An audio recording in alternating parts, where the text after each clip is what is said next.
Howdy guys, it's Shayla and welcome back to my channel where I scream into the void about topics that interest me. And today I'm going to be telling you about the tragedy that is David Byrne's Fatboy Slim's Talking Heads' Here Lies Love closing in about a week. When I post this video, it will be closing in less than a week. And I didn't want to make any videos about Broadway until around the Tonys, when I would have made my Broadway tier list video where I go over my personal rankings of every single Broadway show that I've seen. But here we are, because one of the most innovative and unique shows that I've seen on Broadway in a long time is closing 4.5 months deep into its run. And there are videos reviewing Here Lies Love in a more in-depth analysis about the staging and the story and the script and all of that. And I will be covering some of that in this video, but this is more of a rant about how we as Broadway audiences are failing new and innovative works by not going to them. Here Lies Love is a musical with music written by David Byrne and Fatboy Slim. If you don't know who David Byrne is, he's the guy who wears the big suits in the Talking Heads, you know, burning down the house, all that good stuff. This show is based on their concept album from 2010, also titled Here Lies Love. It is a fully sung-through show depicting the rise and fall of Imelda Marcos in the Philippines. Now, I've had interest in this show since I heard about it coming to Broadway, because the idea of having a show about a corrupt dictator set in a disco seems wildly offensive. But this show is so fucking smart about the way that it portrays this material, because you are in this immersive experience where you are being swindled into being complicit with the Marcoses. There's multiple numbers in this show where you are dancing with Imelda and you're dancing with like the world leaders at that time, while images flash on the screens of the poverty and homelessness of the Filipino people's lives is going on around you. And it's that juxtaposition that's so fucking smart. And we don't get a lot of that on Broadway. You know, every year I hear my progressive and liberal friends that went to school for theater or they're very invested in theater, they talk about wanting new and innovative works. And I'm specifically talking to people like myself, us of the Mayo kind, that like to insert our opinions into everything and judge things before we see them. And I'm seeing so many people online bitching and moaning and complaining, being like, well, you know what? I'm glad Here Lies Love is closing because it's offensive, it's rude, it's XYZ, and it's some ignorant person from like the middle of nowhere, and I can say that, I'm from the middle of nowhere, who has not stepped foot in the Broadway theater making a statement about this show that they have not seen. And it's so frustrating because it's not a glorification of Imelda Marcos. It does toe that line very, like, steadily. I did not leave that show feeling like, oh yeah, you know, Imelda's such a great person. No, you leave that show being like, this woman is not only a sick and twisted individual, she's fucking delusional. She is completely off her rocker. After the first time I saw Here Lies Love, I went home and I watched the documentary The Kingmaker, which is on Showtime. And that documentary gave me more context as to what was going on in Here Lies Love. Because Imelda in that documentary is talking about how she wanted to mother the Philippines and how she just wants to love everyone there and be like a mother to all of her people. And watching this, I was like, she's delusional. She's completely convinced that everything she's doing is the right thing. Of course, the show starts out with Imelda being a sympathetic character. We start with her at, I think, 16 years old. She is seemingly a lovely girl. And I'm like, well, of course they're going to portray her as that at the beginning, because no one is born a corrupt asshole. People are made to be that way by their circumstances, and that is not a justification of all of the things Imelda did, but watching this progression makes sense. There is a shift that happens where you're like, wait a minute, Imelda is kind of a manipulative woman who only cares about herself. It's this weird thing where I'm like, I feel like there is definitely something in her brain where she's like, yes, I know what I'm doing is wrong. But then I think there's a bigger part of her that is convinced that she is actually being this loving, caring mother to the Philippines. And that's the scarier part of her, is that I think she believes her own delusions. And I think this show shows that really well. This is the first all-Filipino cast in Broadway history. It took us until 2023 on Broadway to let Filipino people tell a Filipino story. There have been Filipinos on Broadway in other productions, but a lot of people in this cast have talked about how this is the first time that they are telling a story about their own people. And it's not even just in the cast. There are people in stage management from the show that are Filipino. There are people in the general management that are Filipino. There was a video I saw on their Instagram where it's, I think, the general manager and one of the stage managers talking about how when they get to work on this show, it's like they're working with family because they're so used to being the only person of color in any room, and finally they have a space where they're not the only person of color in a room. They're working with people that have a similar background to theirs. And they're creating this family, this community, to tell this story that is extremely important in 2023. When I did my theater degree, one of the questions that we were always asked is, why now? Why this show in 2023? Why is this important to tell?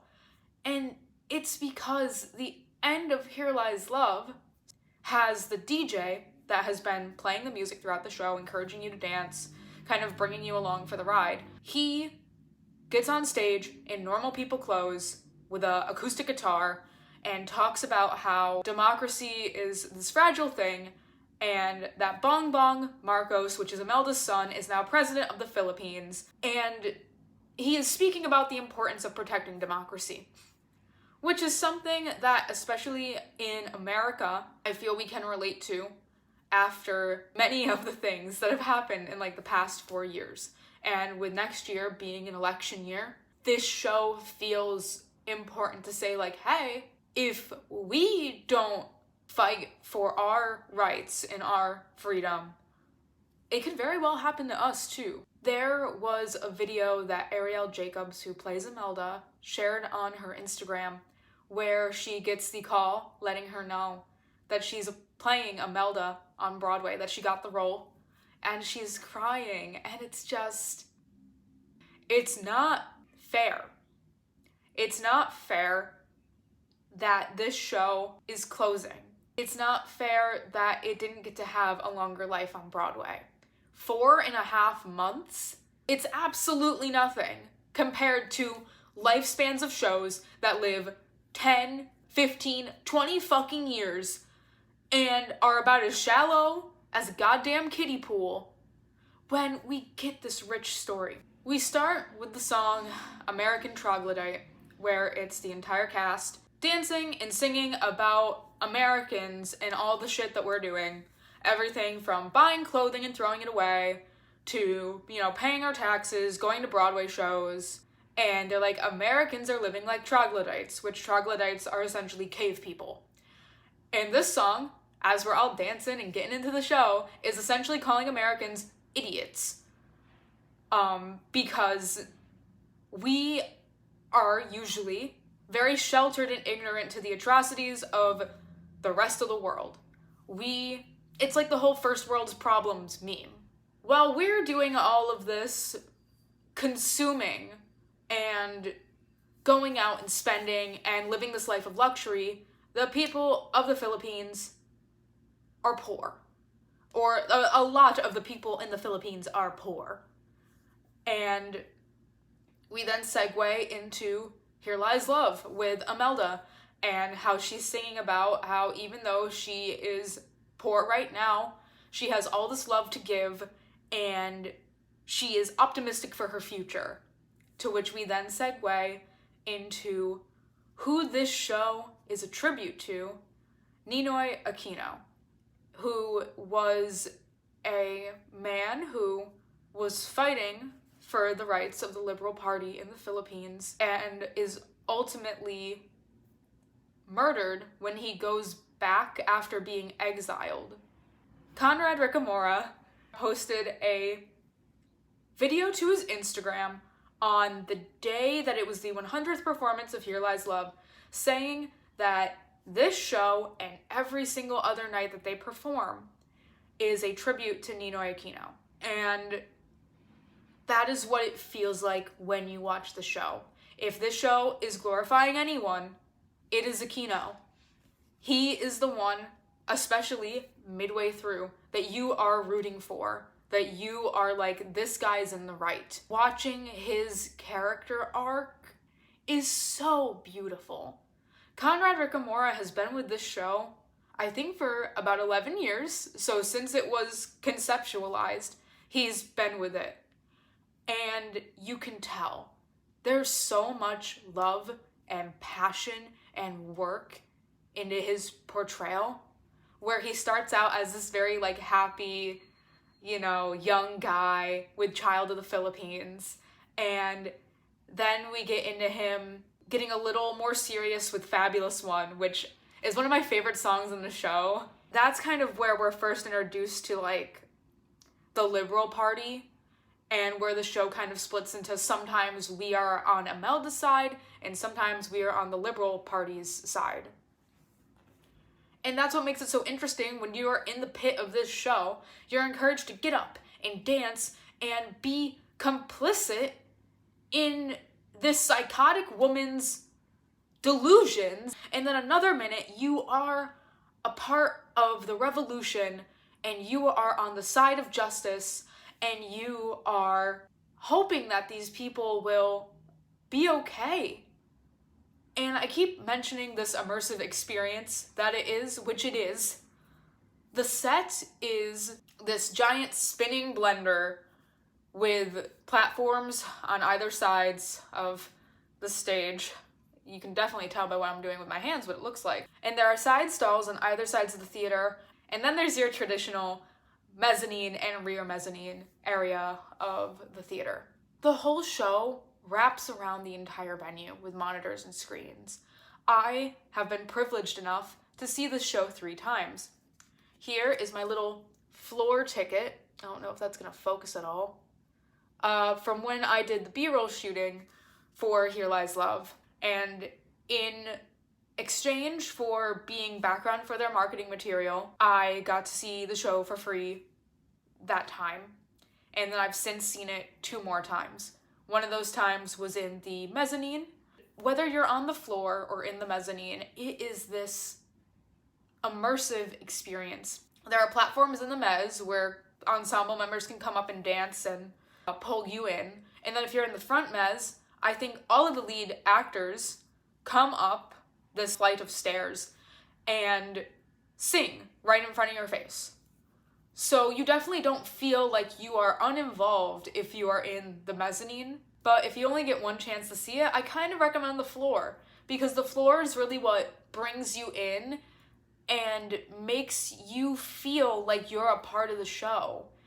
And I think some people are not ready to be uncomfortable, because there is a point where you are dancing and clapping and you're like, wait a minute, I'm dancing with this dictator. And you have to question, like, why is it that you are feeling compelled to do all of this?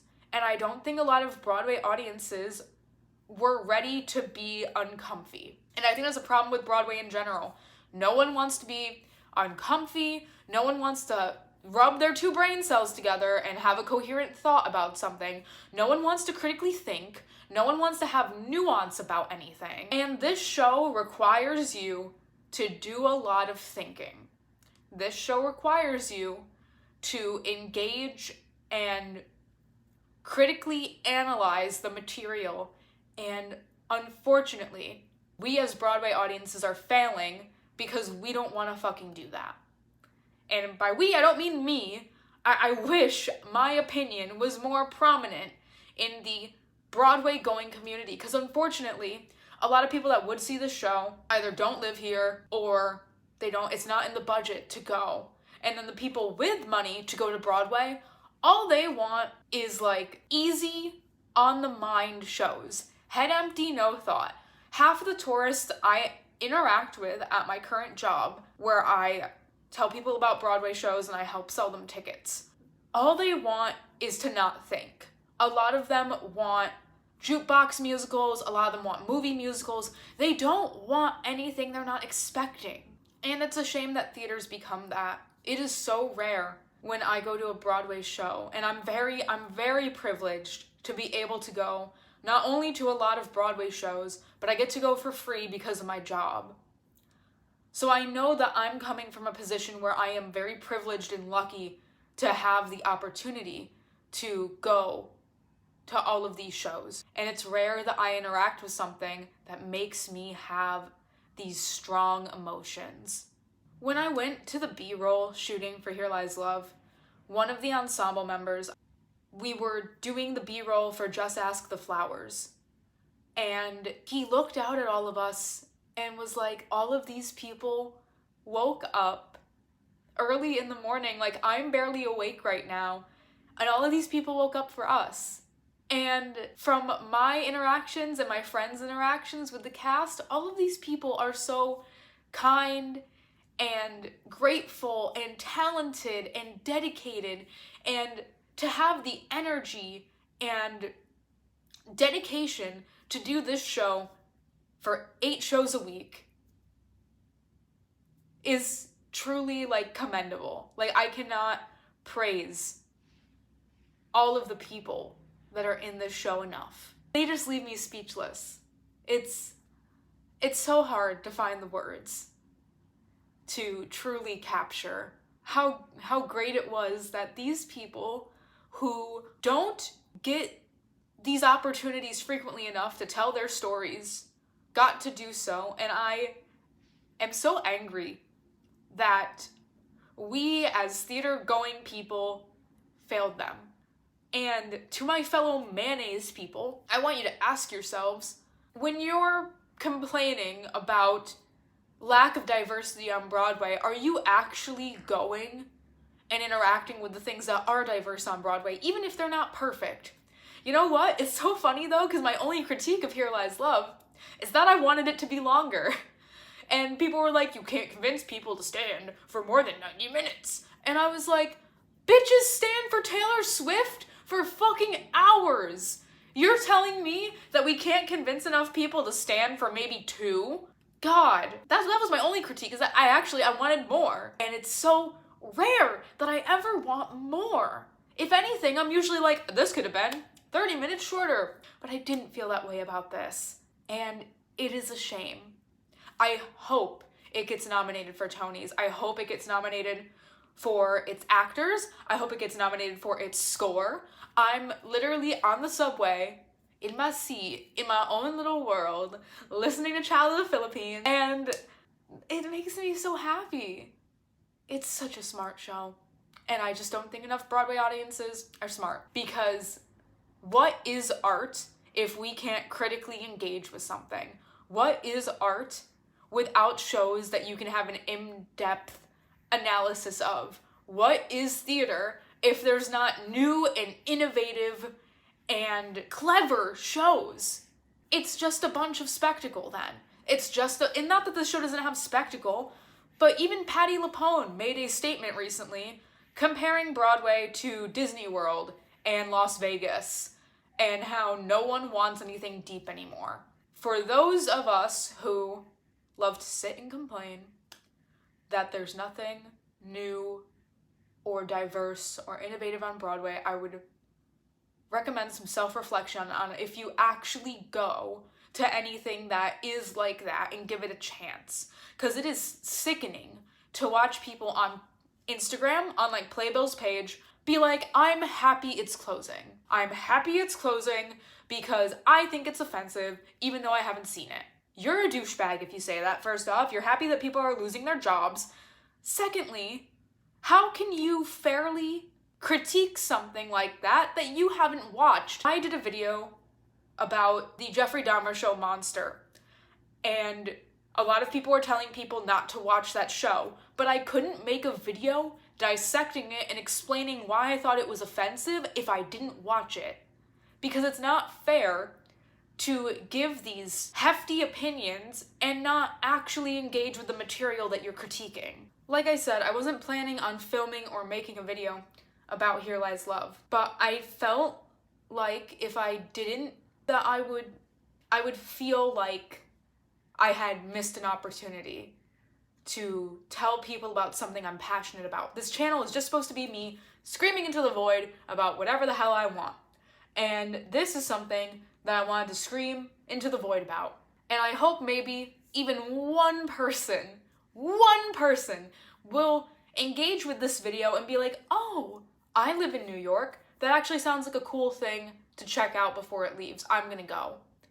We owe it to them to give them the best last week on Broadway. I want people to go and fill up those seats and shake ass and just give them the energy that they deserve, because that's all that there's left to do, is give them a great send-off. Please, please, please, please go to Here Lies Love and support this amazing cast. I think that is it for this video. I hope you guys liked it. I will see you next time. And if you are a theater-going individual, I am begging you to start to support these shows that really deserve it. Because I don't want to see Broadway just turn into a carnival full of material that, while it might be fun, is not that deep or that important. That's my closing note. That's it. All right. I'll see you next time, guys.